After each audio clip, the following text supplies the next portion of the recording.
ರಜೆ ನೀತಿ ಅಥವಾ ಋತುಚಕ್ರದ ರಜೆ ನೀತಿ ಬಗ್ಗೆ ಮಾತಾಡೋಣ.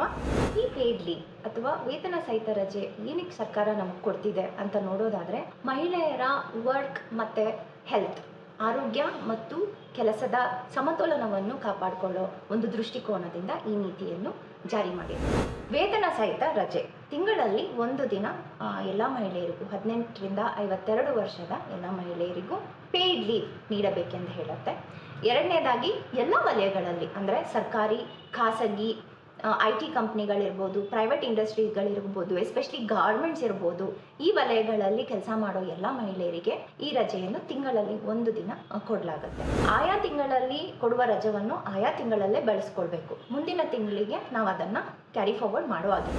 ಮತ್ತು ಈ ರಜೆಯನ್ನು ಪಡೆಯಲು ನಮ್ಗೆ ಯಾವುದೇ ವೈದ್ಯಕೀಯ ಸರ್ಟಿಫಿಕೇಟ್ ಅಂದರೆ ಮೆಡಿಕಲ್ ಸರ್ಟಿಫಿಕೇಟ್ ಅವಶ್ಯಕತೆ ಇಲ್ಲ. ಜಸ್ಟ್ ಇನ್ಫಾರ್ಮೇಶನ್ ಕೊಟ್ಬಿಟ್ಟು ನಾವು ಆ ರಜೆಯನ್ನು ಪಡ್ಕೋಬಹುದು.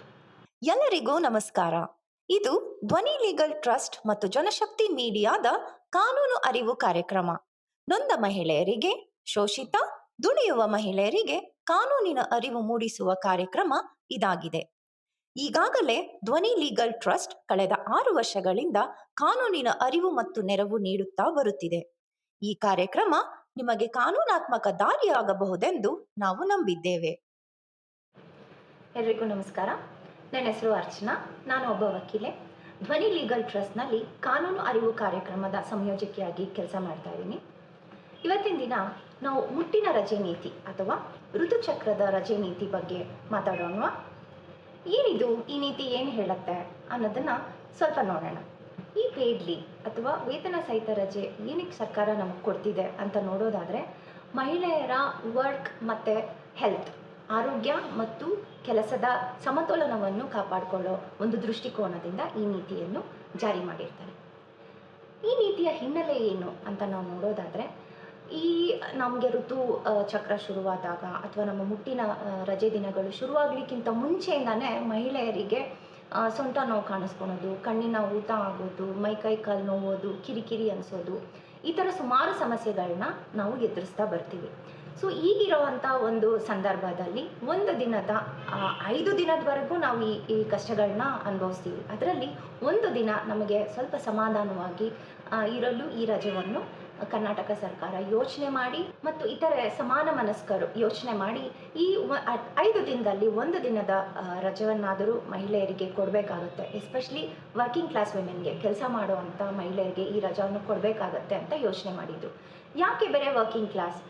ಯಾಕೆ ಅಂದರೆ ಮನೆಯಲ್ಲೂ ಕೆಲಸ ಮಾಡಬೇಕು, ಆಫೀಸಲ್ಲೂ ಕೆಲಸ ಮಾಡಬೇಕು, ಮತ್ತು ಹೊರಗಡೆ ಟ್ರಾವೆಲ್ ಮಾಡೋದಿರುತ್ತೆ, ಬೇರೆ ಬೇರೆ ತುಂಬ ಸಮಸ್ಯೆಗಳಿರೋದ್ರಿಂದ ಒಂದು 5 ದಿನದಲ್ಲಿ ತುಂಬ ಕಷ್ಟ ಆಗೋವಂಥ ಒಂದು ದಿನದ ರಜೆ ಅವರಿಗೆ ಕೊಟ್ಟರೆ ಅವರಿಗೆ ಒಂದು ಸ್ವಲ್ಪ ಸಮಾಧಾನ ಆಗತ್ತೆ, ಎಲ್ಲ ಒಂದು ದಿನದ ರೆಸ್ಟ್ ಸಿಗತ್ತೆ ಮೈಗೆ ಮನಸ್ಸಿಗೆ ಅನ್ನೋ ಒಂದು ಆಶಯದಲ್ಲಿ ಈ ಒಂದು ನೀತಿ ಕರ್ನಾಟಕ ಸರ್ಕಾರ ಜಾರಿಗೆ ತಂದಿತ್ತು. ಇದು ಮಾನಸಿಕ ಮತ್ತು ದೈಹಿಕವಾದ ಕಾರಣ ಅಥವಾ ಹಿನ್ನೆಲೆ ಆದರೆ, ನಮಗೆ ಸಾಮಾಜಿಕವಾಗಿಯೂ ಒಂದು ಹಿನ್ನೆಲೆ ಇದೆ, ಆರ್ಥಿಕವಾಗಿಯೂ ಒಂದು ಹಿನ್ನೆಲೆ ಇದೆ. ಏನು ಅಂತ ನೋಡೋಣ. 2019 ಏಪ್ರಿಲ್ 9ನೇ ತಾರೀಕು ದ ಹಿಂದೂ ಬಿಸ್ನೆಸ್ ಲೈನ್ ಅನ್ನೋ ಒಂದು ಪತ್ರಿಕೆಯಲ್ಲಿ ಒಂದು ಆರ್ಟಿಕಲ್ ಹೊರಬರುತ್ತೆ. ಆ ಆರ್ಟಿಕಲ್ ನೋಡಿದಾಗ ನನಗಂತೂ ಸ್ವಲ್ಪ ಶಾಕ್ ಆಯಿತು. ಯಾಕೆ ಅಂತಂದರೆ, ಮಹಾರಾಷ್ಟ್ರ ದ ಬೀಡ್ ಅನ್ನೋ ಡಿಸ್ಟ್ರಿಕ್ಟಲ್ಲಿ ಮಹಿಳೆಯರು ಕಬ್ಬು ಕಡಿಲಿಕ್ಕೆ ಅಂತ ಕೆಲಸಕ್ಕೆ ಹೋಗ್ತಾರೆ. ಅಲ್ಲಿರೋ ಮಹಿಳೆಯರು ಹೋಗ್ತಾರೆ ಮತ್ತು ಅಲ್ಲಿ ವಲಸೆ ಬರೋ ಮಹಿಳೆಯರು ಕೆಲಸಕ್ಕೆ ಅಂತ ಬರ್ತಾರೆ. ಈ ಕಬ್ಬು ಕಡಿಯಲು ಹೋದಾಗ ಒಂದು ದಿನ ಅವರು ಏನಾದರೂ ಕೆಲಸಕ್ಕೆ ಹೋಗಿಲ್ಲ ಅಂತಂದರೆ ಅವರಿಗೆ 500 ರೂಪಾಯಿ ಫೈನ್ ಹಾಕ್ತಾರೆ ಅಲ್ಲಿರೋ ಕಾಂಟ್ರಾಕ್ಟರ್. ಹಾಗಾಗಿ ಈ ಎಕನಾಮಿಕ್ ಇದು ಅಂದರೆ ಅವರಿಗೆ ಬರೋ ಸಂಬಳದಲ್ಲಿ ವೇತನ ಕಟ್ ಆಗಬಾರ್ದು, ಫೈನಲ್ಲಿ ದುಡ್ಡು ಕಳಿಬಾರ್ದು ಅನ್ನೋ ಒಂದೇ ಒಂದು ಕಾರಣಕ್ಕೋಸ್ಕರ ಈ ಕಬ್ಬು ಕಡಿಯುವಂಥ ಮಹಿಳೆಯರು ತಮ್ಮ ಗರ್ಭಕೋಶವನ್ನೇ ಆಪರೇಟ್ ಮಾಡಿ ತೆಗೆಸ್ಬಿಡ್ತಾರೆ. ಎಸ್ಪೆಷಲಿ ಯುವ ಮಹಿಳೆಯರು. ಇದು ನಮಗೆಲ್ಲ ಒಂಥರ ಶಾಕಿಂಗ್ ಆಗಿರೋವಂಥ, ನನಗಂತೂ ತುಂಬ ಶಾಕಿಂಗ್ ಆಗಿರೋವಂಥ ಒಂದು ವಿಷಯ. ಯಾಕೆ ಅಂತಂದರೆ, ನಮ್ಮ ಕಾನ್ಸ್ಟಿಟ್ಯೂಷನ್ ಪ್ರಕಾರ ನನ್ನ ಮೈ ನನ್ನ ಹಕ್ಕು ಅನ್ನೋ ಒಂದು ವ್ಯಾಲ್ಯೂ ಸಿಸ್ಟಮಲ್ಲಿ ನಾವೆಲ್ಲ ಬದುಕ್ತಾ ಇದ್ದೀವಿ. ಹಾಗಿರುವಾಗ ಒಂದು ಎಕನಾಮಿಕ್ ರೀಸನ್ಗಾಗಿರ್ಬೋದು ಅಥವಾ ಒಂದು ಸೋಷಿಯಲ್ ರೀಸನ್ಗಾಗಿರ್ಬೋದು, ತನ್ನ ಮೈಯಲ್ಲಿರೋ ತುಂಬ ಇಂಪಾರ್ಟೆಂಟ್ ಒಂದು ಜೀವವನ್ನು ಹೊರುವಂಥ ತುಂಬ ಇಂಪಾರ್ಟೆಂಟ್ ಆಗಿರುವಂಥ ಒಂದು ಗರ್ಭಕೋಶವನ್ನು ತೆಗೆಸ್ತಾ ಇದ್ದಾರೆ 500 ರೂಪಾಯಿ ಫೈನಿಂದ ಅನ್ನೋ ವಿಷಯ ಸ್ವಲ್ಪ ನಮಗೆ ಎಲ್ಲೋ ನನಗೆ ಒಂದು ಕಡೆ ಡಿಸ್ಟರ್ಬ್ ಆಗಿ ಕೂತಿದೆ. ದ ಹಿಂದೂ ಬಿಸ್ನೆಸ್ ಲೈನ್ ಪತ್ರಿಕೆಯಲ್ಲಿ ಈ ರಿಪೋರ್ಟ್ ಬಂದಂಥ ನಂತರ ಆಗಿನ ಹೆಲ್ತ್ ಮಿನಿಸ್ಟರ್ ಆದ ಏಕನಾಥ್ ಶಿಂದೆ ಅವರು ಒಂದು ಕನ್ಫರ್ಮೇಷನ್ ಕೊಡ್ತಾರೆ. 2017ರಿಂದ 2019ರವರೆಗೆ 4605 ಹೆಣ್ಮಕ್ಳು ತಮ್ಮ ಗರ್ಭಕೋಶವನ್ನು ತೆಗೆಸಿದ್ದಾರೆ ಅಂತ. ಈ ರಿಪೋರ್ಟ್ ಬಂದ ಮೇಲೆ national commission for women NCW Maharashtra ಗವರ್ಮೆಂಟ್ಗೆ ಒಂದು ನೋಟಿಸ್ ಹೊರಡಿಸುತ್ತೆ. ಇದರ ಪ್ರಕಾರ ಹೆಲ್ತ್ ಡಿಪಾರ್ಟ್ಮೆಂಟ್ನ ಪ್ರಿನ್ಸಿಪಲ್ ಸೆಕ್ರೆಟರಿ ಅವರ ಮುಂದಾಳತ್ವದಲ್ಲಿ ಒಂದು ರಿಪೋರ್ಟ್ ಹೊರಬರುತ್ತೆ. ಈ ರಿಪೋರ್ಟಿನ ಪ್ರಕಾರ ಯಾವುದೇ ಸೂಕ್ತ ಕಾರಣ ಇಲ್ಲದೆ ಯಾವುದೇ ಹೆಣ್ಣು ಮಗು ತನ್ನ ಗರ್ಭಕೋಶವನ್ನು ತೆಗೆಸಬಾರ್ದು ಅನ್ನೋ ಒಂದು ಮ್ಯಾಂಡೇಟ್ ತರ್ತಾರೆ. ಈ ಹಿನ್ನೆಲೆಯಲ್ಲಿ ಇಂತಹ ದುರಂತಗಳು ಇಲ್ಲದೆ ಆಗಬೇಕು ಅನ್ನೋ ಒಂದು ಕಾರಣಕ್ಕೋಸ್ಕರ ಋತುಚಕ್ರದ ರಜೆ ತರುವುದು ಒಳ್ಳೆಯದು ಎಂಬುದು ಮಹಿಳಾ ಹೋರಾಟಗಾರರ ಅಭಿಪ್ರಾಯವಾಗಿರುತ್ತದೆ. ಮುಟ್ಟಿನ ರಜೆ ನೀತಿ ಬಗ್ಗೆ ಮಾತಾಡೋದು ಇವತ್ತಿನ ನೆನ್ನೆಯ ವಾದ ಅಲ್ಲ. ಇದಕ್ಕೊಂದು ಇತಿಹಾಸನೇ ಇದೆ. 1992ರಲ್ಲಿ ಬಿಹಾರಿನ ಆಗಿನ ಮುಖ್ಯಮಂತ್ರಿಯಾದವರು ತಮ್ಮ ರಾಜ್ಯದಲ್ಲಿ ಮುಟ್ಟಿನ ರಜೆ ನೀತಿಯನ್ನು ಮೊಟ್ಟ ಮೊದಲ ಬಾರಿಗೆ ಜಾರಿಗೆ ತರುತ್ತಾರೆ. ಇದಾದಮೇಲೆ ಒಡಿಶಾದಲ್ಲಿ ಜಾರಿಗೆ ಬರುತ್ತೆ. ತದನಂತರ ಕೇರಳದಲ್ಲಿಯೂ ಈ ನೀತಿ ಜಾರಿಗೆ ಬರುತ್ತೆ. ಈಗ ಕರ್ನಾಟಕದಲ್ಲಿ ಈ ನೀತಿಯನ್ನು ಜಾರಿ ಮಾಡಲು ಹಲವಾರು ಚರ್ಚೆಗಳು ಹಾಗೂ ಪ್ರಯತ್ನಗಳು ನಡೆಯುತ್ತಿವೆ. ಮುಟ್ಟಿನ ರಜೆ ನೀತಿಯ ಉದ್ದೇಶ ಏನು ಅಂತ ನೋಡಿದ್ರೆ, ಈ ಋತುಚಕ್ರ ಸಮಯದಲ್ಲಿ ಅಥವಾ ಮುಟ್ಟಿನ ಸಮಯದಲ್ಲಿ ಮಹಿಳೆಯರಿಗೆ ಆಗುವಂಥ ನೋವು ಹಾಗೂ ಆರೋಗ್ಯದ ಸಮಸ್ಯೆಗಳನ್ನು ಪರಿಗಣಿಸಿ ಈ ನೀತಿಯನ್ನು ಜಾರಿಗೊಳಿಸಬೇಕೆಂಬುದು ಈ ನೀತಿಯ ಉದ್ದೇಶ ಆಗಿರುತ್ತದೆ. ಈ ನೀತಿ ಏನು ಹೇಳುತ್ತೆ? ವೇತನ ಸಹಿತ ರಜೆ ತಿಂಗಳಲ್ಲಿ ಒಂದು ದಿನ ಎಲ್ಲ ಮಹಿಳೆಯರಿಗೂ 18ರಿಂದ 52 ವರ್ಷದ ಎಲ್ಲ ಮಹಿಳೆಯರಿಗೂ ಪೇಯ್ಡ್ ಲೀವ್ ನೀಡಬೇಕೆಂದು ಹೇಳುತ್ತೆ. ಎರಡನೇದಾಗಿ ಎಲ್ಲ ವಲಯಗಳಲ್ಲಿ ಅಂದರೆ ಸರ್ಕಾರಿ, ಖಾಸಗಿ, IT ಕಂಪ್ನಿಗಳಿರ್ಬೋದು, ಪ್ರೈವೇಟ್ ಇಂಡಸ್ಟ್ರೀಸ್ಗಳಿರ್ಬೋದು, ಎಸ್ಪೆಷಲಿ ಗಾರ್ಮೆಂಟ್ಸ್ ಇರ್ಬೋದು, ಈ ವಲಯಗಳಲ್ಲಿ ಕೆಲಸ ಮಾಡೋ ಎಲ್ಲ ಮಹಿಳೆಯರಿಗೆ ಆಗಲೇ ಹೇಳಿದಾಗೆ 18ರಿಂದ 52 ವರ್ಷದ ಮಹಿಳೆಯರಿಗೆ ಈ ರಜೆಯನ್ನು ತಿಂಗಳಲ್ಲಿ ಒಂದು ದಿನ ಕೊಡಲಾಗುತ್ತೆ. ಆಯಾ ತಿಂಗಳಲ್ಲಿ ಕೊಡುವ ರಜವನ್ನು ಆಯಾ ತಿಂಗಳಲ್ಲೇ ಬಳಸ್ಕೊಳ್ಬೇಕು. ಮುಂದಿನ ತಿಂಗಳಿಗೆ ನಾವು ಅದನ್ನು ಕ್ಯಾರಿ ಫಾರ್ವರ್ಡ್ ಮಾಡುವಾಗಿಲ್ಲ. ಅಂದರೆ ಈ ತಿಂಗಳು ನಾನು ರಜಾ ತಗೊಂಡಿಲ್ಲ, ಮುಂದಿನ ತಿಂಗಳು ತಗೊತೀನಿ ಅಂತ ಹೇಳೋ ಮಾತೇ ಇಲ್ಲ. ಆ ತಿಂಗಳ ರಜವನ್ನು ನಾವು ಆ ತಿಂಗಳೇ ಪಡೆದುಕೊಳ್ಬೇಕಾಗತ್ತೆ. ಮತ್ತು ಈ ರಜವನ್ನು ಪಡೆಯಲು ನಮ್ಗೆ ಯಾವುದೇ ವೈದ್ಯಕೀಯ ಸರ್ಟಿಫಿಕೇಟ್ ಅಂದರೆ ಮೆಡಿಕಲ್ ಸರ್ಟಿಫಿಕೇಟ್ ಅವಶ್ಯಕತೆ ಇಲ್ಲ. ನಾನು ರಜಾ ಆಗಿದ್ದೀನಿ ಅಂತ ಡಾಕ್ಟರ್ ಹತ್ರ ಹೋಗಿ ನನ್ನ ಸರ್ಟಿಫಿಕೇಟ್ ತೊಗೊಂಡು ಬಂದು ಕೊಡೋ ಅವಶ್ಯಕತೆ ಇಲ್ಲ. ಜಸ್ಟ್ ಇನ್ಫಾರ್ಮೇಷನ್ ಕೊಟ್ಬಿಟ್ಟು ನಾವು ಆ ರಜೆಯನ್ನು ಪಡ್ಕೋಬೋದು. ಈ ನೀತಿಯ ಪ್ರಕಾರ ಯಾವುದೇ ಮೆಡಿಕಲ್ ಸರ್ಟಿಫಿಕೇಟ್ ಅಗತ್ಯ ಇಲ್ಲ ಅಂತ ನಾನು ಹೇಳಿದೆ. ಏನಕ್ಕೆ ಅಂತಂದರೆ, ಕೆಲವೊಂದು ನಮಗೆ ಈ ಮುಟ್ಟಿನ ರಜೆ ಬಗ್ಗೆ ಹೇಳ್ಕೋಬೇಕಾದ್ರೆ ಸಂಕೋಚ ಇರುತ್ತೆ, ಅಥವಾ ನಿಜ ಹೇಳ್ತಾ ಇದ್ದೀವಾ ಸುಳ್ಳು ಹೇಳ್ತಾ ಇದ್ದೀವಾ ಅಂತ ನಮ್ಮ ಅಫಿಷಿಯಲ್ಸ್ ಅಥವಾ ಹೈಯರ್ ಅಥಾರಿಟೀಸ್ ನಮ್ಮ ಮೇಲೆ ಡೌಟ್ ಪಡ್ತಾ ಇದ್ದಾರಾ ಅನ್ನೋ ಒಂದು ಭಾವನೆ ಕೂಡ ನಮಗೆ ಇರುತ್ತೆ. ಇದನ್ನೆಲ್ಲ ಬದಿಗಿಟ್ಟು ಮುಟ್ಟಿನ ರಜೆ ಎಲ್ಲ ಹೆಂಗಸರಿಗೂ ತಿಂಗಳಲ್ಲಿ 1 ಬಾರಿ ಆಗುತ್ತೆ, ಕೆಲವು ಹೆಂಗಸರಿಗೆ ತಿಂಗಳಲ್ಲಿ 2 ಬಾರಿ ಆಗುತ್ತೆ. ಅದನ್ನು ನಾವು ಪ್ರೂವ್ ಮಾಡೋ ಅವಶ್ಯಕತೆ ಇಲ್ಲ. ನಾನು ಮುಟ್ಟಾಗಿದ್ದೀನಿ, ನನಗೆ ರಜಾ ಬೇಕು ಅಂತ ಹೇಳಿ ನಾವು ಈ ರಜೆಯನ್ನು ಪಡೆದುಕೊಳ್ಳಬಹುದು. ಮುಟ್ಟಿನ ರಜೆ ನೀತಿ ಬಗ್ಗೆ ಕಂಪನಿಗಳ ವಿರೋಧವಿದೆ. ಅದೇನು ಅಂತ ಒಂದು ಸ್ವಲ್ಪ ಕ್ವಿಕ್ಕಾಗಿ ನೋಡ್ಬಿಡೋಣ.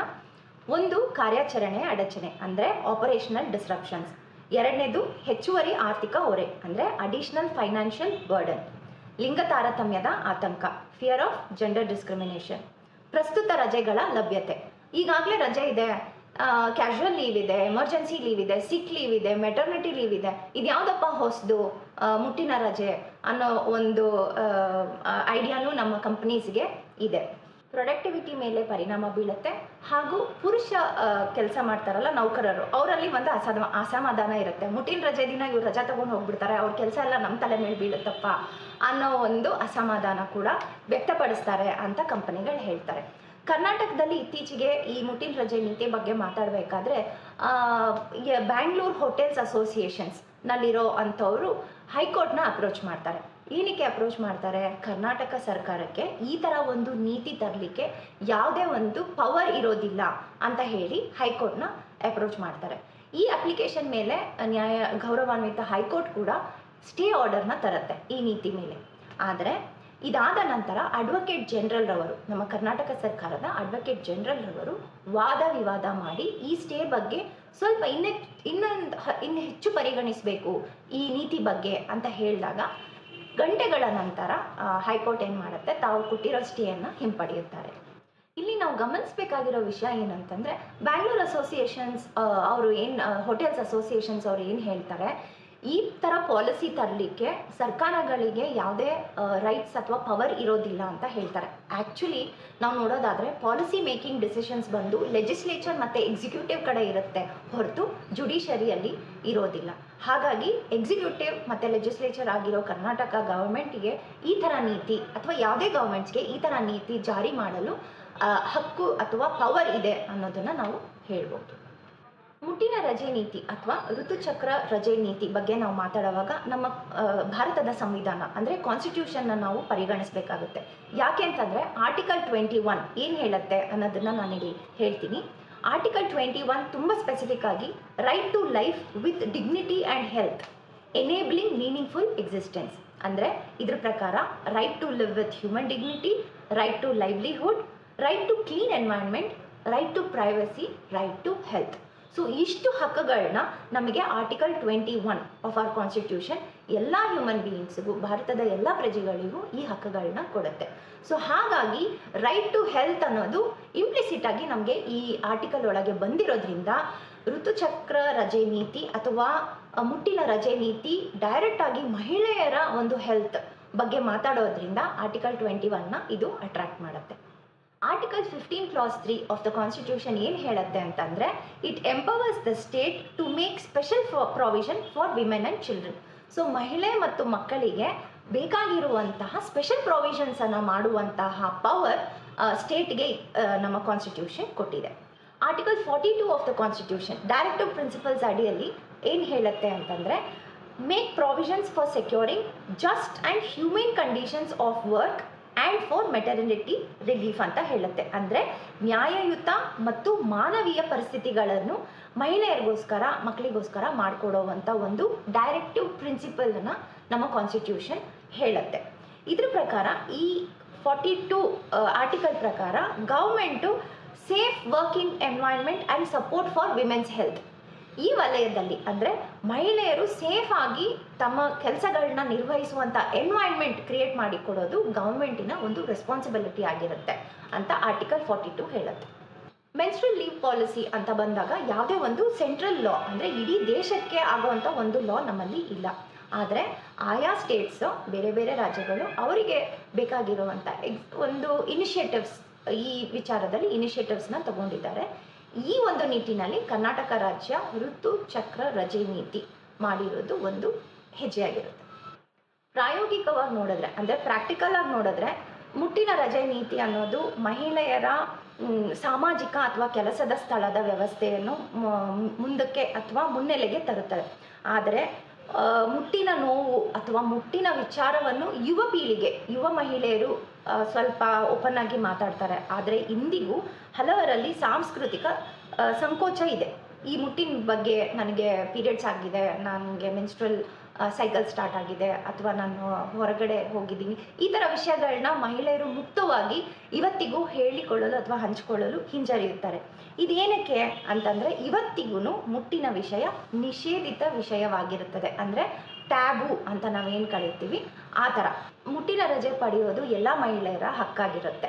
ನಾನು ಪ್ರತಿ ತಿಂಗಳು ಮುಟ್ಟಿನ ರಜೆಯನ್ನು ನನ್ನ ಹಕ್ಕಾಗಿ ಪಡ್ಕೊಳ್ತಾ ಇದ್ದೀನಿ. ಹಾಗಾಗಿ ಮುಟ್ಟಿನ ರಜೆ ಬಗ್ಗೆ ಮಾತಾಡಿದಾಗ ಅದರಲ್ಲಿ ನನಗೊಂದು ಆತಂಕ ಇದೆ ಅಥವಾ ಸಂಕೋಚ ಇದೆ ಅಥವಾ ನನಗೊಂದು ಸ್ಟಿಗ್ಮಾ ಅಟ್ಯಾಚ್ ಆಗುತ್ತೆ ಅಥವಾ ನನ್ನ ಗೌಪ್ಯತೆ ಹೊರಟೋಗುತ್ತೆ ಅನ್ನೋ ಯಾವುದೇ ಒಂದು ಆತಂಕ ನಿಮ್ಮಲ್ಲಿ ಬೇಡ. ಮುಟ್ಟಿನ ರಜೆ ನೀತಿ ದಯೆಯಲ್ಲ, ಹಕ್ಕು, ವಿಶೇಷ ಸೌಲಭ್ಯವಲ್ಲ, ನ್ಯಾಯಯುತ ಸೌಕರ್ಯ ಅಂತ ಹೇಳ್ತಾ ಈ ಎಪಿಸೋಡ್ನ ಮುಗಿಸ್ತಾ ಇದ್ದೀನಿ. ನಮಸ್ಕಾರ. ನಿಮಗೂ ಕಾನೂನಾತ್ಮಕ ಸಲಹೆ, ಸಹಾಯ ಬೇಕಿದ್ದರೆ ಧ್ವನಿ ಲೀಗಲ್ ಟ್ರಸ್ಟ್ ಅನ್ನು ನೀವು ಸಂಪರ್ಕಿಸಬಹುದು. 8431300745 8431300745 ಈ ದೂರವಾಣಿ ಸಂಖ್ಯೆಗೆ ಕರೆ ಮಾಡಬಹುದು. ಈ ವಿಡಿಯೋ ನಿಮಗೆ ಇಷ್ಟವಾಗಿದ್ದರೆ ಇತರರಿಗೂ ಶೇರ್ ಮಾಡಿ. ನಮಸ್ಕಾರ.